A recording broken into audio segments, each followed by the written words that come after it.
یہی معاملہ حضرت حسین ابن علی رضی اللہ تعالی عنہما کا تھا. وہ بھی نہایت شجاع، نہایت جری، نہایت بہادر.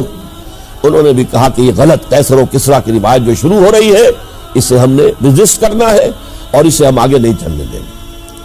کوفہ چونکہ حضرت حسین کے پاس پیغام آ رہے تھے کوفے سے، چونکہ کوفے کو حضرت علی نے دارالخلافہ بنا لیا تھا اور وہاں سمجھا جاتا تھا کہ حضرت علی کے ہمدرد اور حضرت شیعان علی جنہیں ہم کہیں ان کے ساتھی ہم خیال یہ لوگ ہیں کثرت کے ساتھ.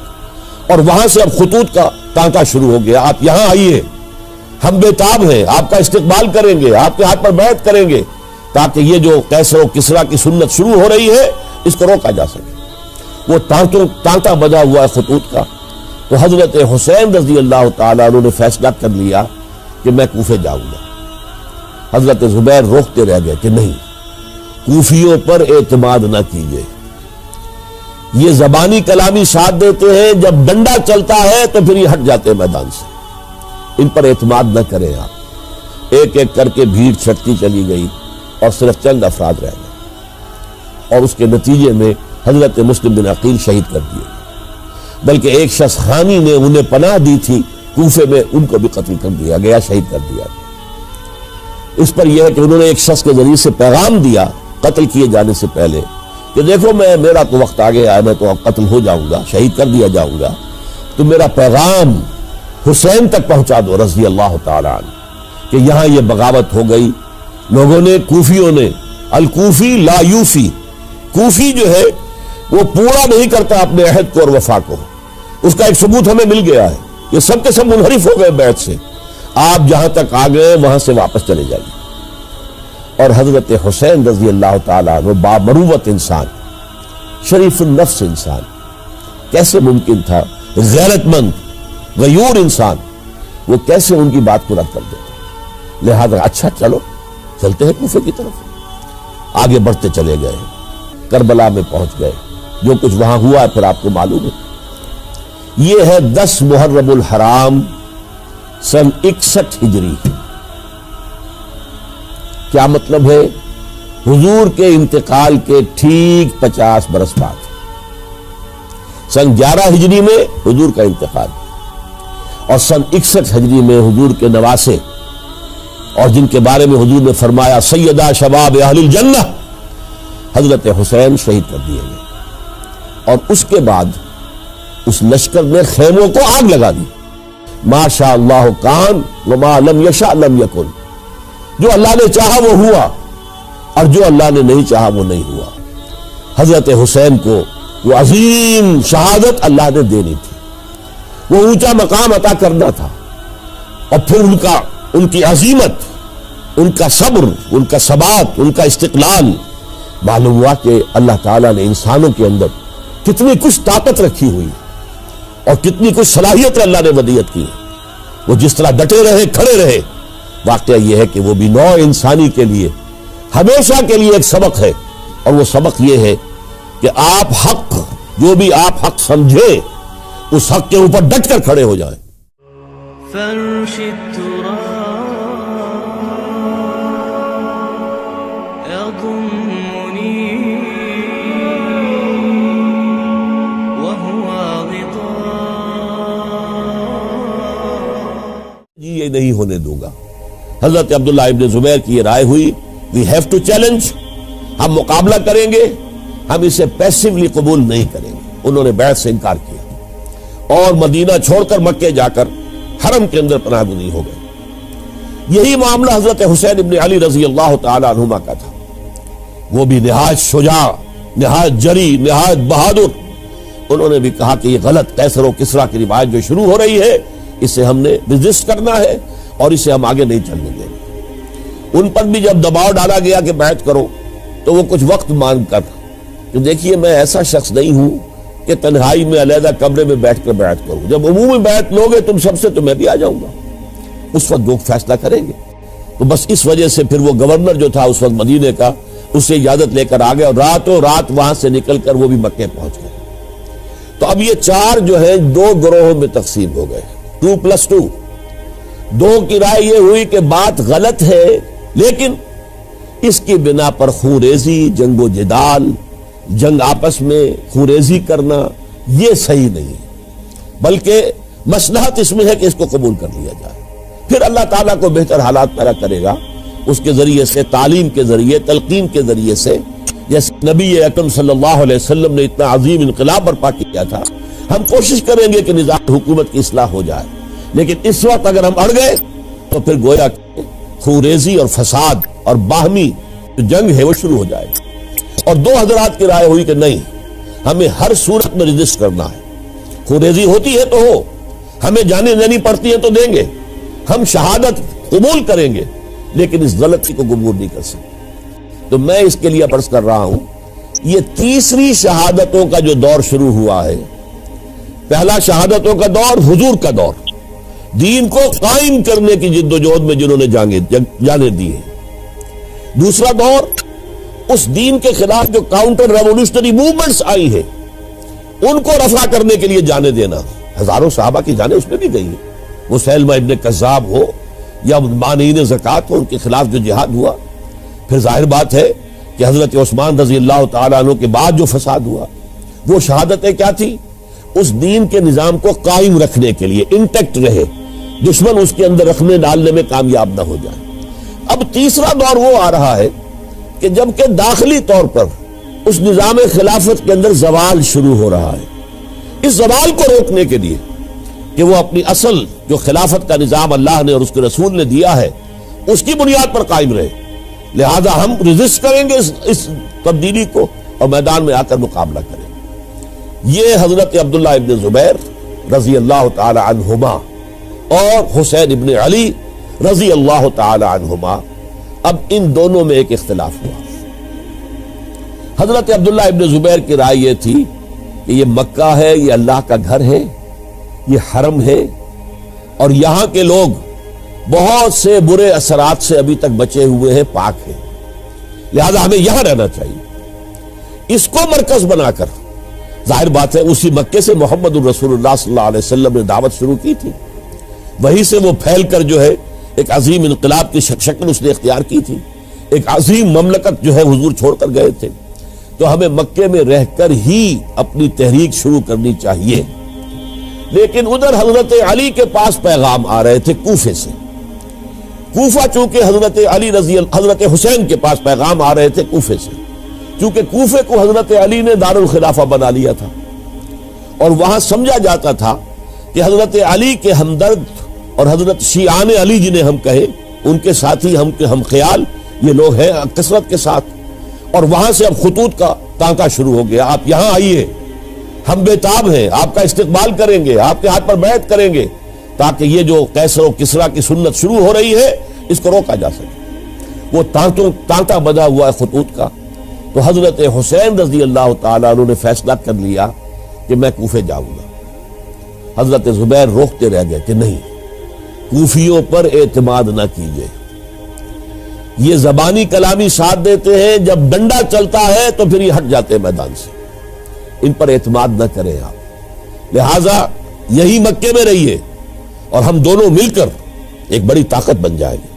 اور یہ مکہ جو ہے ہمارے لیے حصار ہے، یہ ہمارے لیے پناہ گاہ ہے، یہاں سے اس دعوت کا آغاز کیا جائے.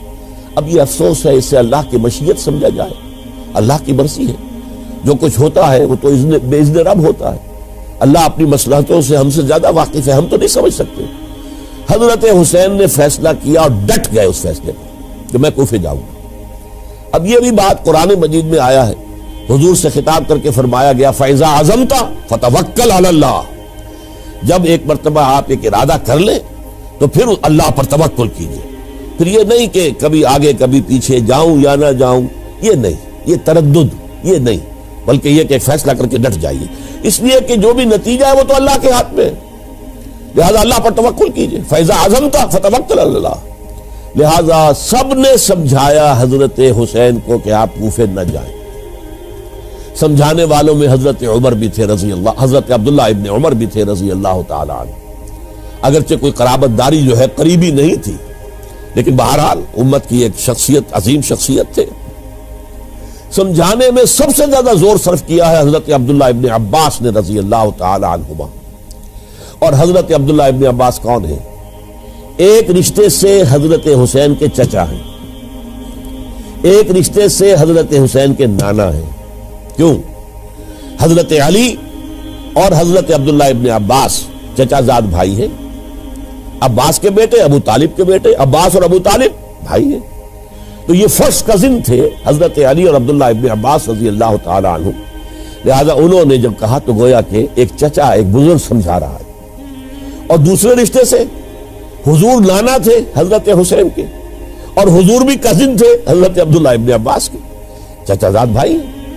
اس حوالے سے سمجھ لیجئے کہ حضور کے کزن نانا کے درجے میں آ گئے۔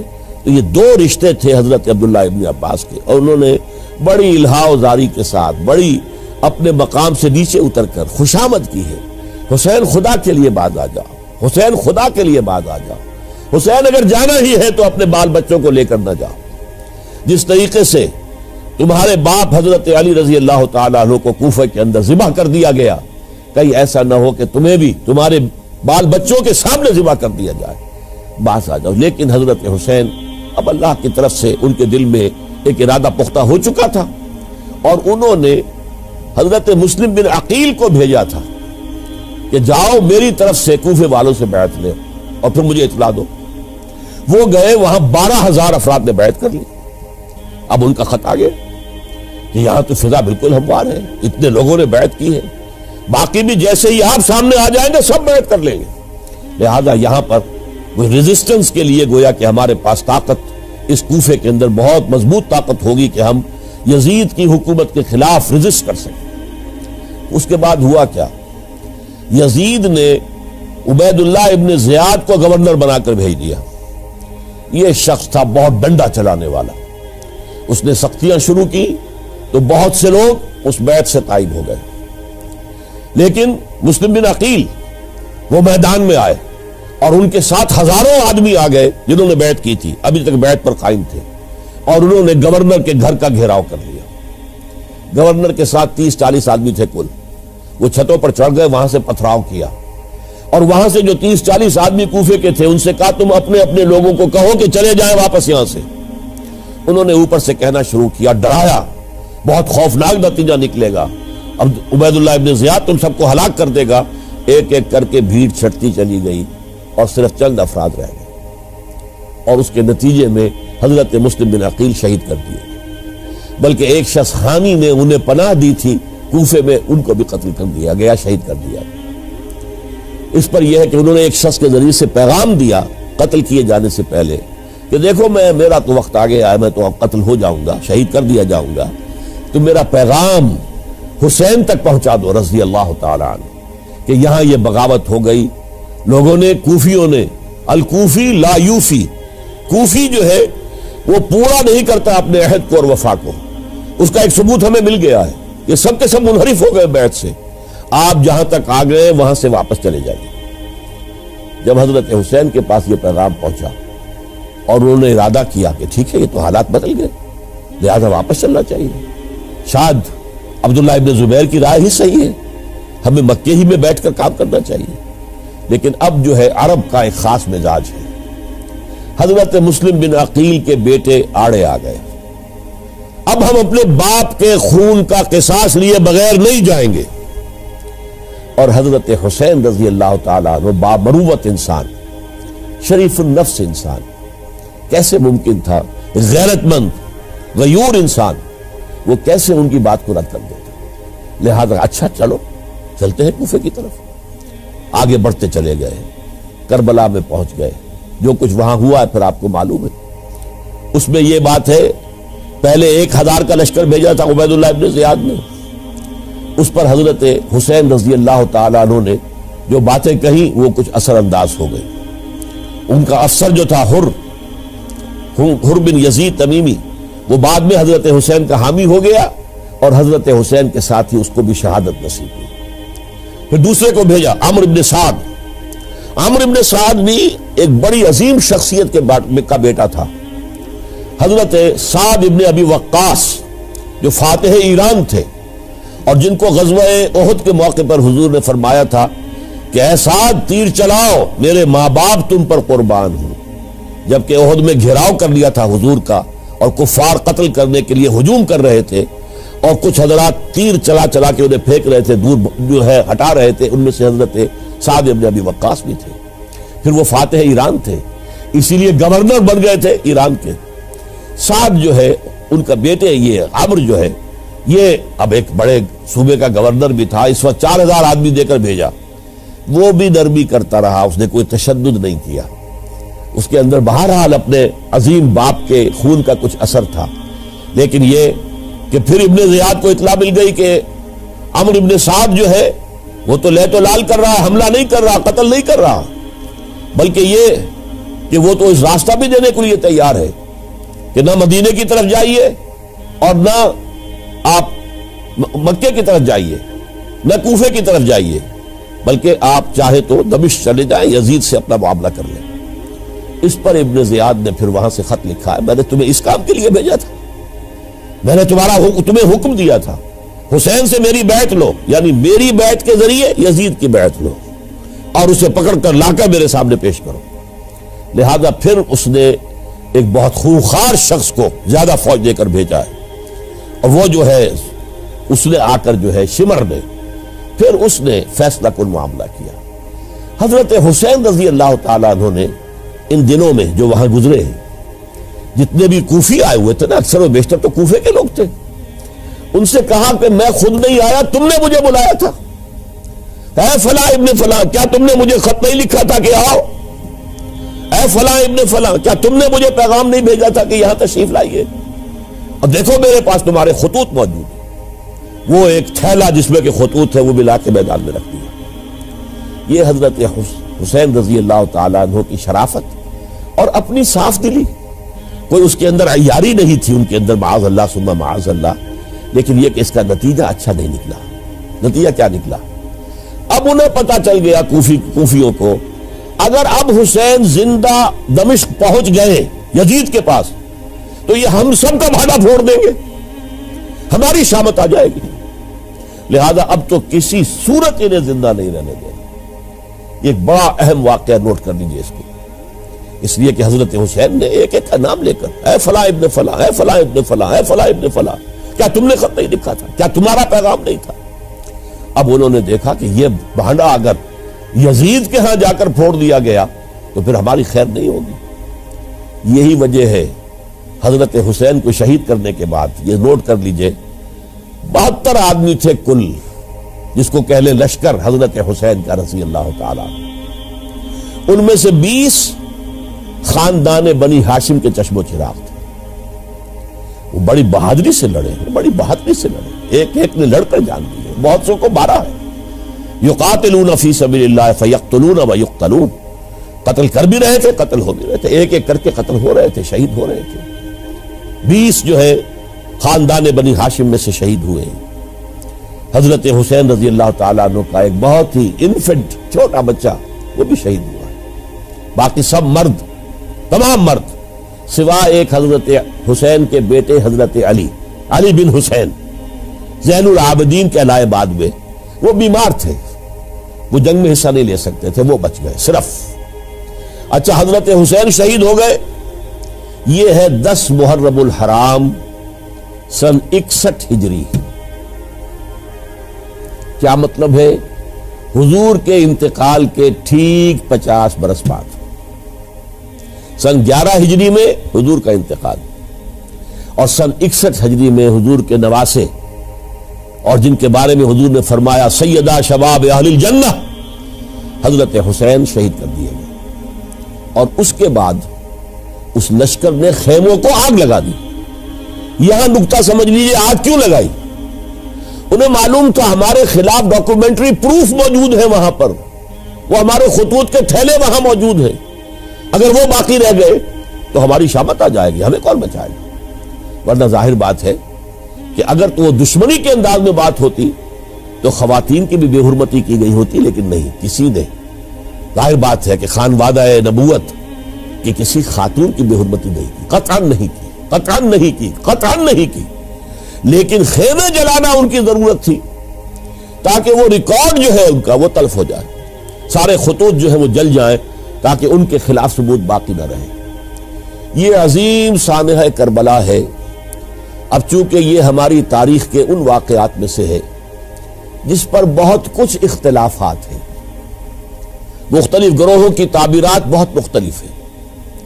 ایک طرف اہل تشیع کا اپنا بیان ہے، دوسری طرف اہل سنت کا ایک اجماعی بیان ہے، تیسری طرف کچھ ایسے لوگ پیدا ہو گئے ہیں جو حضرت حسین رضی اللہ تعالیٰ عنہ پر الزام لگا رہے ہیں اہل سنت میں سے کہ وہ تو حکومت کے طالب تھے، اقتدار کے خواہشمند تھے، واجب القتل تھے. معاذ اللہ ثم معاذ اللہ ثم معاذ اللہ. حضرت حسین اگرچہ صغار صحابہ میں سے تھے، یعنی حضور کی حیات طیبہ میں ابھی چھوٹے بچے تھے، لیکن ان کا شمار صحابہ میں ہے. اور پھر یہ وہ شخص ہے جو حضور کی گود میں کھیلا ہے، یہ وہ ہے جو حضور کے شانوں کے اوپر جس نے سواری کی ہے. علامہ اقبال نے جیسے حضرت اسماعیل کے لیے کہا ہے کہ وہ فیضان نظر تھا یا کہ مکتب کی کرامت تھی، سکھائے کس نے اسماعیل کو آداب فرزندی. ظاہر بات ہے حضرت اسماعیل کسی اسکول اور مدرسے دارالعلوم میں پڑھے نہیں تھے کہ وہاں پتہ چلتا کہ والد کا حق کیا ہے. یہ فیضان نصر تھا، ابراہیم کی نگاہ کا یہ فیضان تھا کہ بیٹے کے اندر وہ جذبہ پیدا ہوا کہ یا ابت افعل ما تؤمر، ابا جان جو خواب آپ دیکھ رہے ہیں اور جو حکم آپ کو اس خواب کے ذریعے مل رہا آپ کر گزریے، ستجدنی انشاءاللہ من الصابرین. تو اسماعیل کا معاملہ اگر یہ تھا فیضان نظر سے، تو حضرت اسماعیل تو حضرت ابراہیم کے پاس زیادہ رہے بھی نہیں، وہ تو مکے میں رہے.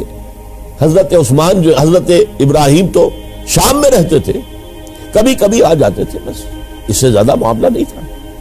وہ فیضان نظر حضرت اسماعیل کو تھا، تو حضور صلی اللہ علیہ وسلم کا فیضان نظر کتنا ہوگا اس کا آپ اندازہ کیجئے. یہ کوئی جنگ اقتدار نہیں تھی، معاذ اللہ ثم معاذ اللہ ثم معاذ اللہ، بلکہ انہوں نے اپنا ایک فرض منصبی سمجھا ہے کہ میرے نانا کا لایا ہوا نظام اور اس کے اصول اب ٹوٹ رہے ہیں.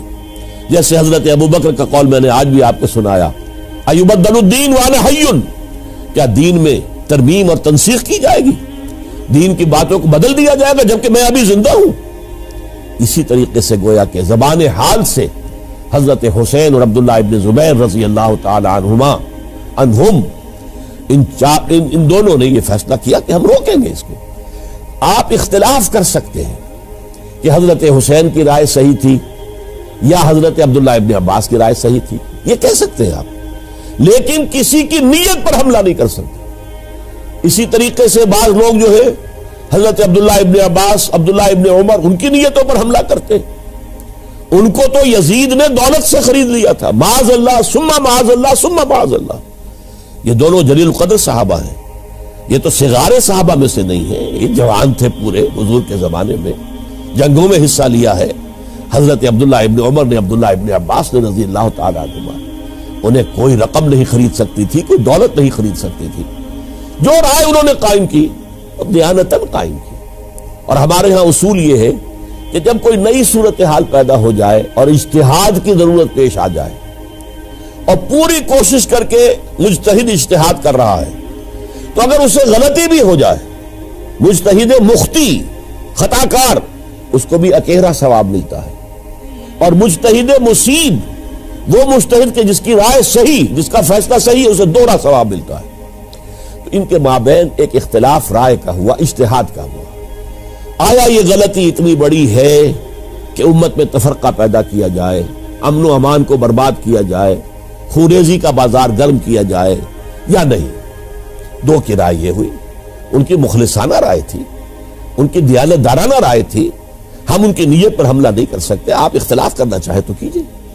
اسی طرح حضرت عبداللہ ابن زبیر اور حضرت حسین ابن علی رضی اللہ تعالی عنہ، ظاہر بات ہے کہ ان کا بھی ایک اجتہادی رائے تھی کہ نہیں، یہ دین کے نظام کے اندر بہت بڑا رکھنا پڑ رہا ہے، یہ تو اب قیصر و کسریٰ کی سنت شروع ہو رہی ہے، یہ اسلام کے دین کے اوپر طریقہ نہیں، عمل نہیں ہو رہا ہے، تو ہم اسے اپنی جانوں کا نذرانہ دے کر بھی اسے روکیں گے، روکنے کی کوشش کریں گے، رکے نہ رکے ہم اپنی جانیں دے دیں گے. یہ بھی دیانت دارانہ رائے تھی، مخلصانہ رائے تھی. ان کی نیت پر کوئی حملہ کم سے کم اہل سنت والجماعت میں سے کسی شخص کو حق نہیں ہے. اس لیے کہ اہل سنت والجماعت کا کہنا یہ ہے الصحابۃ کلہم عدول، صحابہ جتنے بھی ہیں وہ سب کے سب عدول ہیں، ان میں بدنیتی نہیں آ سکتی، خطا ہو سکتی ہے۔ اہل سنت کے نزدیک معصومیت خاصہ نبوت ہے، نبوت ختم ہو گئی محمد الرسول اللہ صلی اللہ علیہ وسلم پر، آپ کے بعد معصوم کوئی نہیں، ابو بکر بھی معصوم نہیں، عمر بھی معصوم نہیں، عثمان بھی معصوم نہیں، علی بھی معصوم نہیں رضی اللہ تعالیٰ عنہ اجمعین۔ تو معصوم کون ہوگا؟ عبداللہ ابن عباس بھی معصوم نہیں، عبداللہ ابن زبیر بھی جو ہے معصوم نہیں، حسین ابن علی بھی معصوم نہیں، اسی طریقے سے عبداللہ ابن عمر، عبداللہ ابن زبیر، کوئی معصوم نہیں۔ انہوں نے اپنی رائے قائم کی ہے، اس پر عمل کیا ہے دیانت دارانہ سنسیریٹی کے ساتھ، اور ان کے لیے اللہ تعالیٰ کے ہاں ہر طرح کا اجر و ثواب ہے سب کے لیے۔ حضرت عبداللہ ابن زبیر کی رائے اس اعتبار سے بہتر ثابت ہوئی، انہوں نے مکے میں پھر حکومت قائم کی، 9 برس تک ان کی حکومت قائم رہی، بنو امیہ ختم نہیں کر سکے اسے۔ سن 73 میں جا کر ان کی شہادت ہوئی ہے، اور ایک مرحلہ تو وہ بھی آیا تھا کہ شام اور مصر کی دونوں صوبے جو ہیں وہ بھی ان کے تحت آ گئے تھے۔ تو واقعہ یہ ہے کہ اگرچہ حضور نے ہمیں منع کیا ہے کہ کبھی یہ نہ کہا کرو کہ ایسا ہوتا تو ایسا ہو جاتا، نہیں، جو ہوا اللہ کی مرضی سے ہوا، اللہ کے اذن سے ہوا۔ حدیث کے الفاظ ہیں ان کلمۃ اللہ تفتح عمل الشیطان، یہ جو لو کاش یہ ہو جاتا، کاش یوں ہو جاتا تو بڑے اچھے نتیجے نکلتے، یہاں سے شیطان کا عمل شروع ہو جاتا ہے۔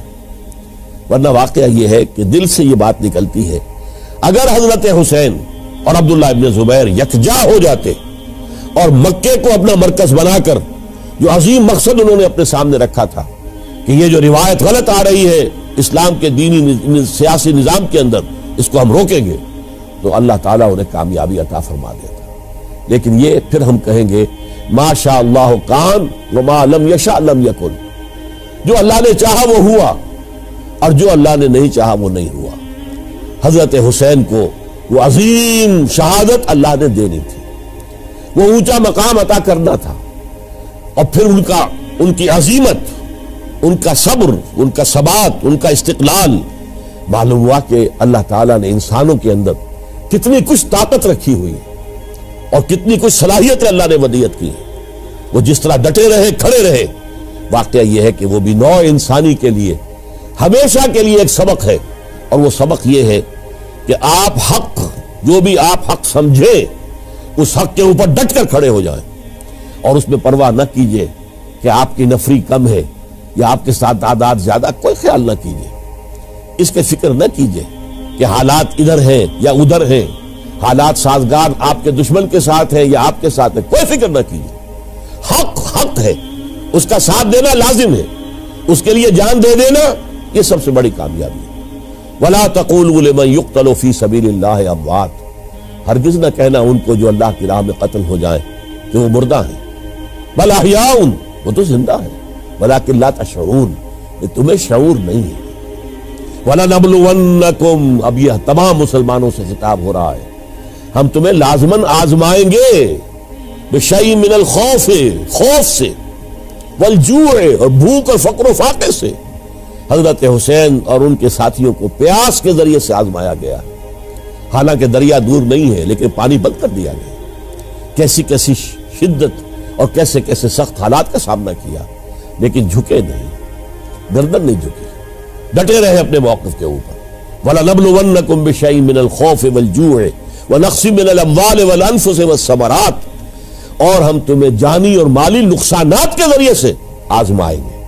وَبَشِّرِ الصَّابِرِينَ، اور اے نبی بشارت دے دیجئے صبر کرنے والوں، الَّذِينَ إِذَا أَصَابَتْهُمْ مُصِيبَةٌ، وہ کہ جن کو اگر کوئی مصیبت آئے، ان پر نازل ہو جائے، قالوا، تو وہ کہیں گے انا للہ و انا الیہ راجعون، ہم اللہ ہی کے ہیں، اللہ ہی کی طرف ہمیں لوٹ جانا ہے۔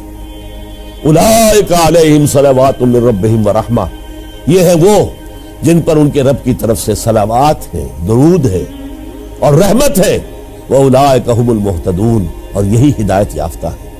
اللہم ربنا اجعلنا منہم، اللہم ربنا اجعلنا منہم، میرے اور آپ کے لیے سبق یہ ہے، صرف حضرت حسین کا کوئی دن منا لینا یہ نہیں، ٹھیک ہے، یاد تازہ کیجئے، بہت اچھی بات ہے، لیکن اس کا نتیجہ یہ نکلنا چاحیے کہ اگر حضرت حسین نے اپنی ہی نہیں، اپنے خاندان کی، اپنے اعزاء و اقربا کی، اپنے ساتھیوں کی جانوں کی قربانی پیش کر دی حق کے لیے، تو ہمیں بھی فیصلہ اور سبق یہ لینا چاہیے کہ ہمیں حق کا ساتھ دینا ہے، ہر شے بعد آباد، چاہے اس کے نتائج کچھ بھی نکلے۔